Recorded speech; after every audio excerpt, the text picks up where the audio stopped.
Go ahead. Hi, I'm Frank Shrosky for TorqueNews, reporting for TorqueNews.com. I'm here on the grounds of the Edsel and Eleanor Ford grounds for the EyesOn Design show. It's an annual event. I was here last year.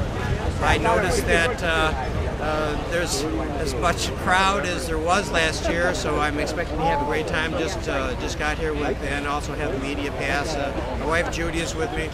So I'll be reporting today on the various categories of all the vehicles that are here. They have different classes.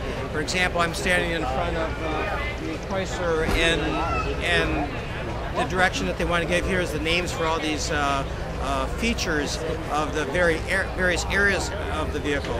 And in this case, it's going to be the forward look. I do have a forward look pin that I received when my sister worked for Chrysler, for Dodge Main to be exact. And so I'm going to be reporting on that in a few minutes and throughout the day. And enjoy the article, and I'll be speaking with you shortly. Continuing on with the Design Choice Awards, next we're going to move into extreme makeovers, before and after. These next two awards pay homage to those designers who boldly sought to attract new customers by introducing extreme changes from one year to the next. Unfortunately, not all these dramatic design shifts were successful. Despite the inherent risks, many total design makeovers have achieved marketplace success. The first winning combo we're going to look at here today is the 1957 Ford and the 1958 Ford Thunderbirds. First car is from Mark Edwards from Troy and Dave Frank from Sterling Heights, the 58 Thunderbird. Well, this is an interesting progression of the amount of leap from one year to the other in design evolution. And if you study it, yes, the fins and the taillights and many of the features are essentially the same, but the two cars are totally different cars.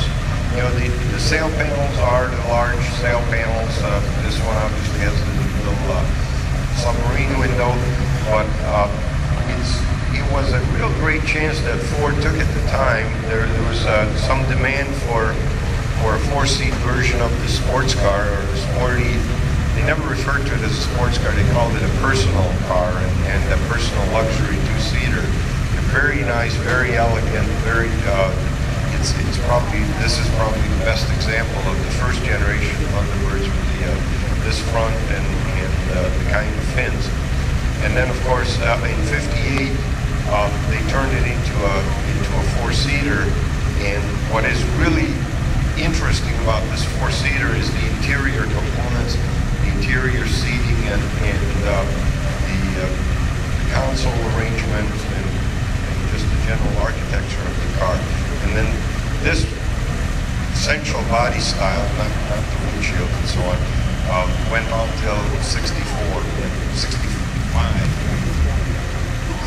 66. But these are interesting details also. Even the door handle, it becomes part of the fin. And of course, now the taillights are quite different. So it's quite a leap, and you can see the sketch evolution from one to the other, but there's very little connection between the two long term. So here we are at EyesOn Design for the EyesOn Design for Farms. Here we have a seal test truck. Unique area. I've never been to this part of the Ford House grounds before. Alice Chalmers, Ford Workmaster. Headless, it says MM, I'm not sure what brand it is. Oh, I'm sorry, Minneapolis Moline. This thing is a beauty. No, some show cars don't look that good. McCormick Deering. Look at all kinds of tractors. Lake St. Clair in the background. The Silver King.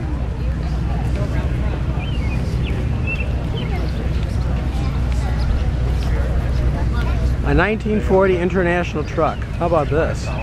It's a camper. They don't make them like that anymore, trust me. The little cabin is too cute. Didn't even know that Plymouth, not sure if that's Plymouth Motors or not. Could be. Twin Cities. Tractor. A Hart Par. Over to the property here. Another Ford tractor. And the final one, a 1952 Minneapolis Moline. This is a beauty. EyesOn Design here at Edsel and Eleanor Ford house grounds. Yeah, here we are at EyesOn Design on the grounds of the Edsel and Eleanor Ford mansion here in Grosse Pointe. Just going to give you the quick tour of the grounds. It's a very large field area.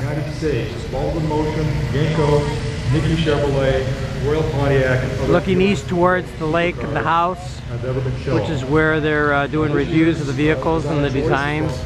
Ford Hospital goes to Tom Clary, driving a 1969 Yenko 427. Through the trees, you can even see the lake. Just want to give you a it's essentially a 69 panoramic view. Thank you for those words, Jude. Now the details of it. Panoramic view of the cars. An awful lot of little stickers from Alton I think a Drive. few more shots here. Going to be leaving. Had a great time. Had an opportunity to meet John Albert, who worked at the studio as one of the judges. I knew him from the Saturn studio and GM studio. So got a chance to see him at the judges booth. He invited me to sit down and have a few moments, a few words to chat with him. It was great to see John again.